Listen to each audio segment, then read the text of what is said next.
नमस्कार, मेरो नाम गोकुल खनाल, टेक्निकल गोकुल खनाल च्यानल हेर्दै हुनुहुन्छ। आजको भिडियोमा चाहिँ तपाईहरुलाई एउटा बोर्डमा फरक लोडहरुलाई इन्भर्टर वायरिङ र N.E.A को लाइनबाट कसरी वायरिङ गर्ने भन्ने विषयमा सम्पूर्ण एक स्टेप सहित सिकाउन गइरहेको छु।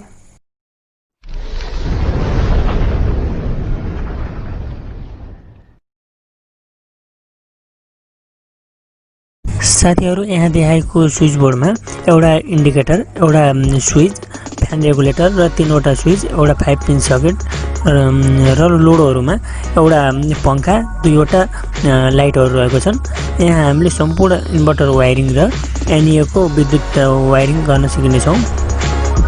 यहाँ रहेको सम्पूर्ण स्विच बोर्ड मध्ये हामीले एउटा फ्यान र एउटा लाइटमा हामीले इन्भर्टर वायरिङ गर्ने छौं र एउटा लाइट र 5 पिन सकेटमा चाहिँ हामीले N.E.A को लाइन जोड्ने छौं।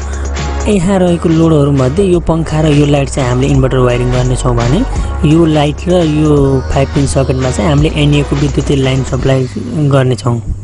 साथीहरु, तपाईहरुलाई स्विच बोर्ड वायरिङ गर्न आउँदैन भने मैले अर्को भिडियोमा तपाईहरुलाई सम्पूर्ण स्विच बोर्ड वायरिङ गर्न सिकाउने छु।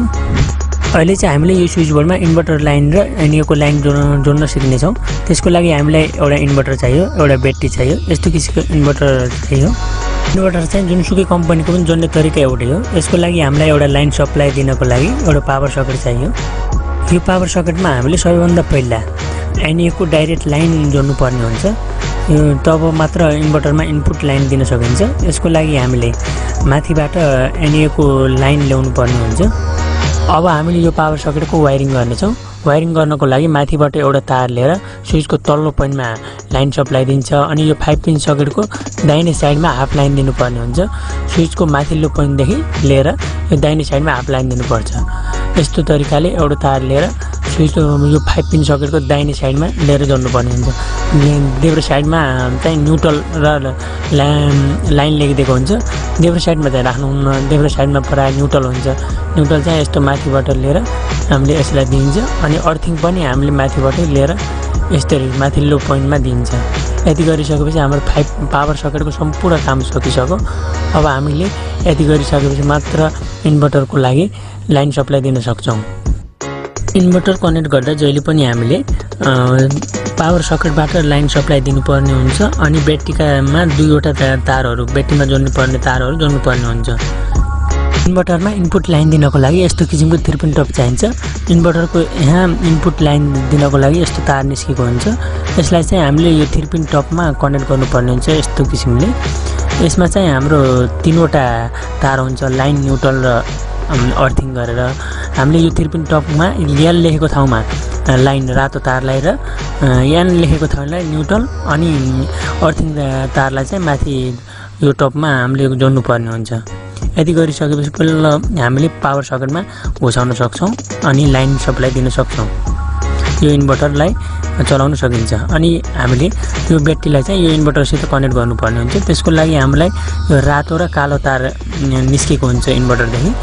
रातो तारलाई चाहिँ हामीले ब्याट्रीको प्लस टर्मिनलमा कनेक्ट गर्नुपर्ने हुन्छ र कालो तारलाई ब्याट्रीको न्यूट्रल पोइन्टमा यस्तो किसिमले कनेक्ट गर्नुपर्ने हुन्छ। यति गरिसकेपछि हाम्रो इन्भर्टर सम्पूर्ण कनेक्ट भइसक्यो। अब हामीले यसको आउटपुट चाहिँ यो स्विच बोर्डमा लगेर जोड्न सकिन्छ। स्विच बोर्डमा जोड्नको लागि हामीले सबैभन्दा पहिला यसमा स्विच बोर्डको स्विचमा दिएको N.E.A को लाइनलाई छुटाउनु पर्ने हुन्छ। कुन लोडमा जोड्ने हो त्यस अनुसार त्यो स्विचमा रहेको N.E.A लाइनलाई चाहिँ छुटाउनु पर्ने हुन्छ। यो पंखामा हामीलाई जोड्नु पर्ने छ। त्यसैले यसको स्विचको तल्लो पोइन्टमा जोडेको यो N.E.A को लाइनलाई हामीले रिमुभ गर्नुपर्ने हुन्छ। यस्तो किसिमले स्विचको तल जोडिएको तारलाई हटाउनु पर्ने हुन्छ। अब हामीले यो लाइटमा पनि इन्भर्टर दिनुपर्ने हुन्छ। त्यसैले यसको स्विचको तल्लो पोइन्टमा जोडिएको N.E.A लाइन, यो लाइनलाई पनि हामीले रिमुभ वा हटाउनु पर्ने हुन्छ। यसलाई पनि हामीले तार काटेर हटाउनु पर्ने हुन्छ। यहाँ ड्रइङमा चाहिँ मैले यसरी मेटाएर देखाएको छु। अब मात्र हामीले इन्भर्टरबाट आएको आउटपुट लाइनलाई दिन सकिन्छ। यो न्यूट्रललाई चाहिँ केही गर्नु पर्दैन, हामीले फेस मात्र कनेक्ट गर्दै हुन्छ किनभने न्यूट्रल चाहिँ तपाईको 3 पिन टपबाटै रिटर्निङ हुन्छ। यो MCB मा N.E.A को लाइन आएको छ। यो N.E.A को लाइनले चाहिँ यो इन्डिकेटर अनि यो लोड अनि यो 5 पिन सकेट चाहिँ चल्छ। अरु चाहिँ यो लाइट र यो पंखा चाहिँ हाम्रो इन्भर्टरबाट चल्छ। यति भइसकेपछि अब हामीले यिनी दुईटालाई यसरी इन्भर्टरको आउटपुटबाट निकालेर जोड्नु पर्ने हुन्छ। आउटपुटबाट निकालेर जोड्नको लागि हामीलाई एउटा 2 पिन प्लग चाहिने हुन्छ। तब मात्र यो स्विच बोर्डमा हामीले लाइन सप्लाई लगाएर इनपुट लाइन दिन सकिन्छ। अब हामीले यो 2 पिन प्लगको दाहिने साइडमा हामीले एउटा तार जुन इन्भर्टरबाट आउने लाइनलाई हामीले जोडेर यो स्विचसम्म लान सकिन्छ।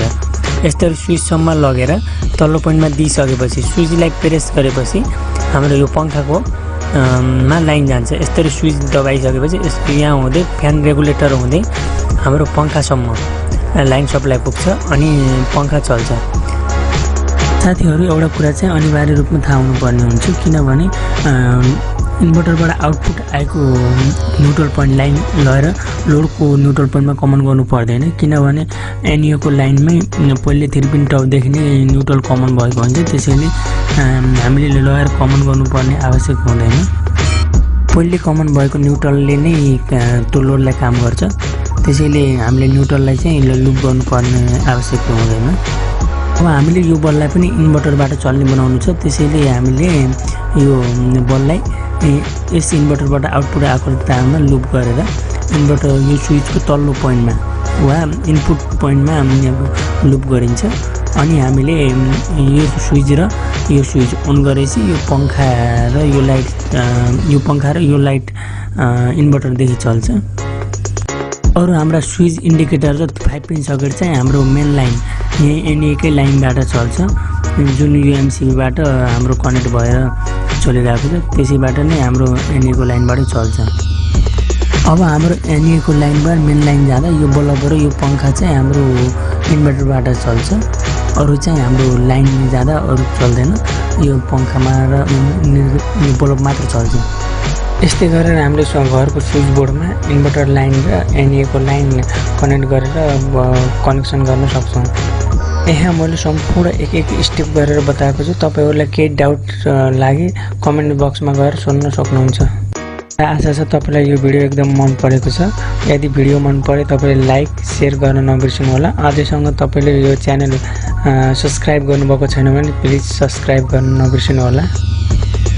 आगामी भिडियोहरुमा यस सम्बन्धी मैले फिल्ममा प्र्याक्टिकल सहित पनि भिडियो बनाएर यस्तै किसिमका घरमा हुने इलेक्ट्रिक फल्ट सम्बन्धी नयाँ भिडियो हेर्नको लागि टेक्निकल गोकुल खनाल च्यानललाई सब्स्क्राइब गर्न नभुल्नु होला र साइडमा रहेको बेल आइकनलाई पनि दबाउनु होला। भिडियो मन परे लाइक शेयर गर्नु होला।